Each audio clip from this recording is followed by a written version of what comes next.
Yes, exactly. The cameras. Yes, exactly. Yeah. One sec, I'll get a video of this too. Yeah. Look at this. Look at this. Another Conversations in the Country with the one and only Catherine Lane. Hello, and guess who my guest is today? It's me. Yes, It's there you go. Mark. Yes. I'm so excited. Yes, we're up in saving nuts too. Look at all that. Yeah, So, we're saving nuts, saving minds, saving and hopefully saving some lives Saving today. nuts and lives, yes. There you go. I can't wait to see how it goes. Yes. Me too. There you It'll go. be good. Yes. Yes, there you go. That's awesome.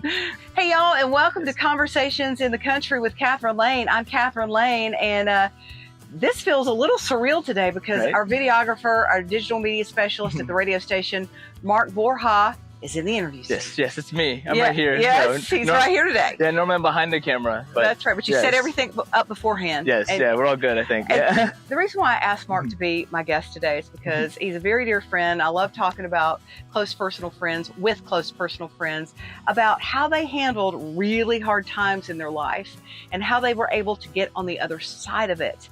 And not only has Mark gotten on the other side of it, but he's helping so many other people be aware of what he went through and how they can find some help, not only physically, but mentally.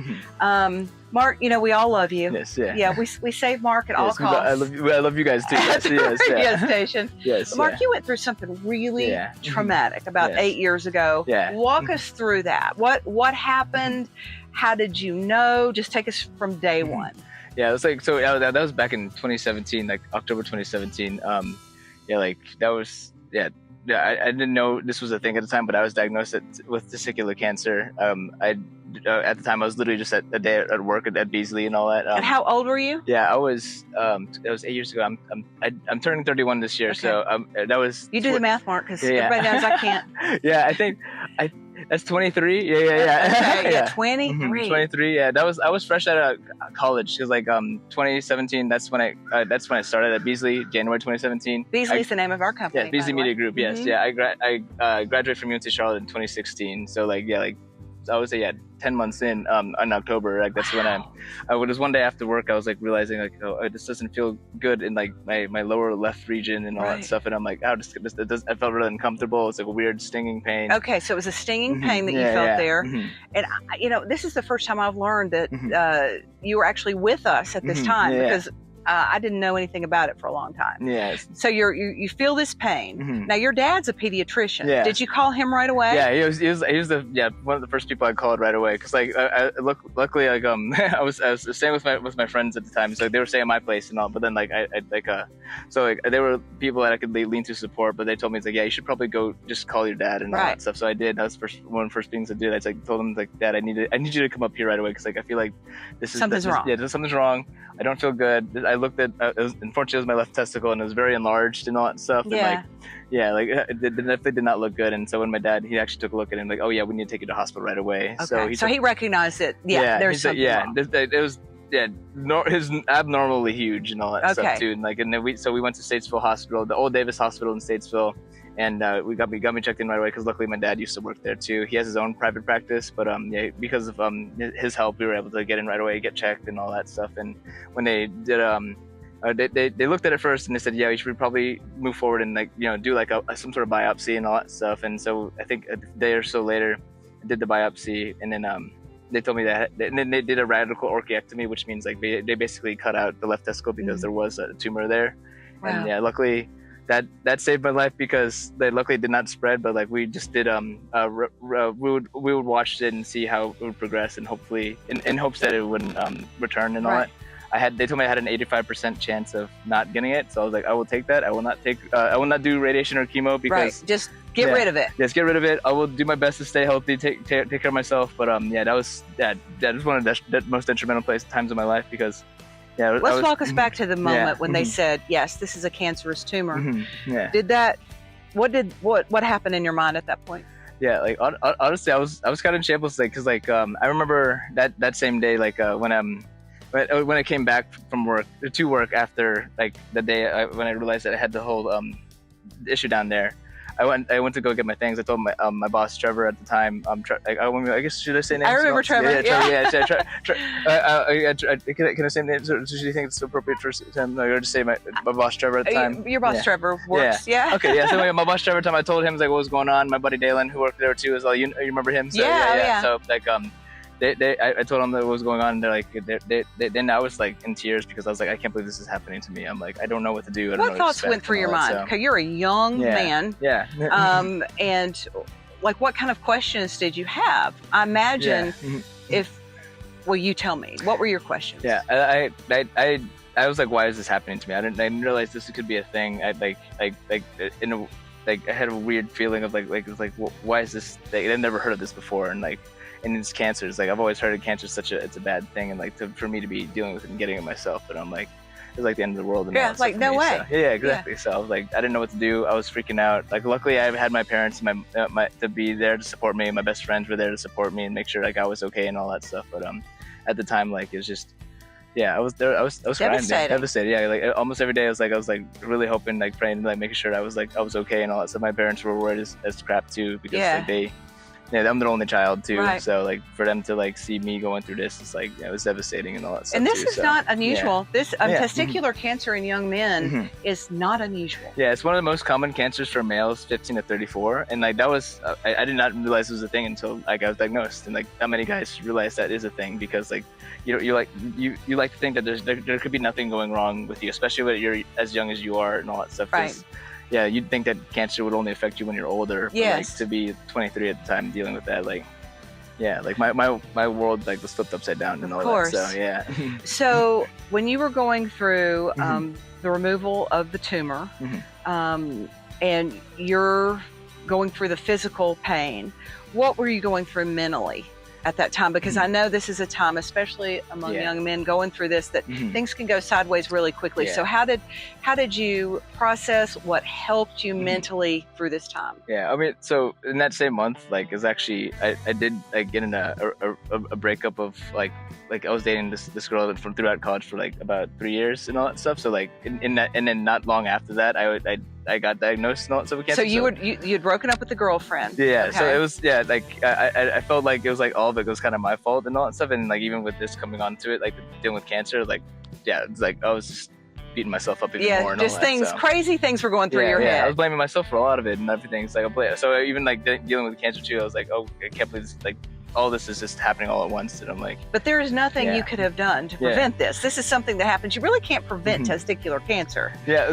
there's probably ways that you can practice to not, of course, avoiding bad things. Honestly, a lot of times people told me you gotta not have the laptop on your lap so much, and I did do that a lot and all that stuff, and and I feel just me being a kid in college and high school, just do it just getting into bad things drinking and all that stuff too, and stuff like that, even smoking and all that stuff too. I feel those things did probably influence it and all that stuff. So as soon as I realized I had the testicular cancer, I was I'm gonna quit, making sure I don't smoke or anything. So smoke cigarettes or other things like that too. So I cut that completely out because I didn't want to deal with anything that comes back from that too. So I feel a lot of that because of me thinking I was invulnerable. Well, we all do. We never, when something horrible happens, and I've been very open about horrible things that have happened to me, losing my grandson by suicide. You never think that's going to happen. Yeah, you never do. So it's the same thing. And it can, because we're human beings, and things can happen. So. Other than the stinging and the swelling, were there any indications before then? Yeah. What I'm getting at is, how can people self-examine? Because of you, I have talked to my son about this. This, the more communication about everything, the better. Yes, exactly. And it might be an uncomfortable conversation for you, but guess what? It could save your son's life. Yeah. It could save a lot of things for your son. Yeah, exactly. So, your friends, your family, and your even your partner, your husband, if they're dealing with it too. Because I think the biggest thing, especially for the signs that I had was there was definitely a week or so before I was playing football, just running around and tossing the football with my friends. They're same age as me, but I was. So for some reason, really, really more tired than they were. They were still running around throwing football like it was nothing. But I think it was about an hour in, of us just running around in one of the parks. Just I had to just sit down and all that stuff. So I definitely think fatigue. There's that just. Can you feel? Could you feel it? Yeah, you can. Yeah, you can do a self-exam. Yeah, so you can. So that's where I felt it's you feel a hard lump down there. It's kind of like breast cancer. It's the lumps or bumps. Like if it's hard, then it's definitely something. And honestly, if it's anything that's down there that doesn't feel Unusual. normal, you should definitely talk to someone right away. A lot of guys who I've talked to, like they'll brush it underneath the rug, think it's nothing, and all that stuff. Like they'll act, oh, it'll probably go away. But like as soon as you find out that's a thing, you should definitely check it out right away, because like it could save your life. It could, because there are other survivors and other guys who unfortunately who have passed that I've talked to who did wait too long to like, because there was this one of our biggest team members, former team members and supporters before he was in his 60s and all that stuff, but unfortunately he did pass away because he did wait too long for treating it, and he was doing surgery after surgery. But he was older, so his body couldn't take it and all that stuff. He's dealt with a lot of like abuse as a child and all that stuff too. So like a lot of it mentally was affecting him. So like trying to like avoid that and like act like it was nothing, like really affected him in the long run. So as soon as you find out something like that is an issue, you definitely got to check it out right away and talk to someone. Even if you don't feel comfortable talking to your best friend or even reaching out to the doctor or even your partner, like reaching out is one of the most important things. Saying, hey, I need help. Yes, talk. That saved so many lives. Oh yeah. So I imagine there was a period of depression for you whenever you were recovering from this. And how were you able to pull yourself out of that? Or what resources did you have? So like right after the surgery, and trying to like recover, and like that anxiety of like worrying it could come back is like one of the biggest things. Like, oh, what if it can like pop up in my lower regions? Because that's where it spreads next. Is like if it goes into your abdomen, your lungs or anything like that. Like that, if any signs of that, then like you would have to see about the further treatment. Like the best options are like chemo and radiation. But like I've heard of plenty of those signs, or not signs, but like the repercussions of like doing that stuff. You can get like a lot of like there's a lot of side effects that happen afterwards. So I'm like, I didn't want to like risk that, but like worrying about like what if it can come back was like the worst thing, because like like I felt very lucky at the same time, because like it didn't spread anywhere else, but like that 5 years of watching over it, making sure it doesn't come back within those 5 years, it's like it was anxiety driven. Of course. And we like to have control. The unknown is scary. You never know, and like that's why I was like really hoping like for like that 85% chance, like I'm gonna hope for the best. I'm gonna be okay. Like my biggest support is honestly like literally my parents and my best friends were literally there with me all throughout the entire process. Like my parents and they were always watching over me. Like they would go with me to my appointments whenever I did CT scans or blood work and all that. So they were always just praying and hoping that there's no signs and all that stuff.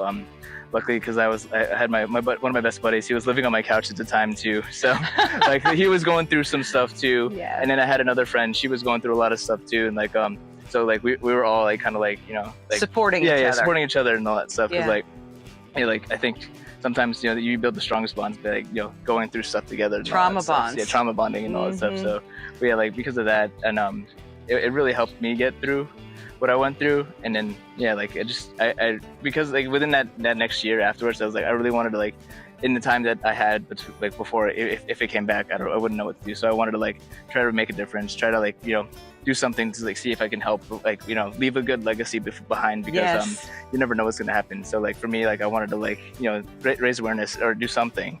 So I looked around in Charlotte to see if there was anyone that could raise funds and like or raise awareness for testicular cancer, and there was nothing here in Charlotte. Wow. So I was like, oh, I heard of save the boobies for breast cancer, but what about our boys? What about Save the Nut? So, what about the boys? Yeah, what about the boys? Yeah. So that's why I wanted to start this thing called Save a Nut. And I reached out to a few foundations that were like, actually, there was one in Austin, Texas. That I said, hey, how can I help? Let me back up for just a second. I love that you call it Save a Nut. Because what it does is it immediately disarms everyone and makes everybody feel comfortable just with the name. There's a lot of things you could have called it, but you called it what a lot of people call it. And I love that. It's nuts. It's nuts. And we're going to talk about Save a Nut. Next time. Okay? The frogs are ready to hear Save a Nut too. The frogs are ready to talk about nuts and saving them. They're ready to go nuts too. Oh, by the way, this is his logo. Go ahead and tell people about your organization, where they can find it right now. Yeah, so you can check out saveanut.org. That's right, just how it's spelled on the website. You go to Save a Nut on Instagram and Testicular Cancer Awareness on Facebook. So just search up those things. You'll find it on there. And we do a lot of events and fundraising in Charlotte. And we also donate to Atrium Health and their testicular cancer research and a lot of other organizations organizations to help them all save a nut too. So, yes, saveanut.org. Yes. And as always, if you're in any kind of mental health crisis, please call 988. And I can't wait to hear about all the nut saving going on. That's next. Yeah, so we also do a lot of raising awareness for and helping for men who are going through mental health too. So that's what I'm thinking. This is amazing to be able to help out too. So, absolutely. Thank you. Of course. Thank you, Mark. Yes, yeah. So, we'll see you then. So yes.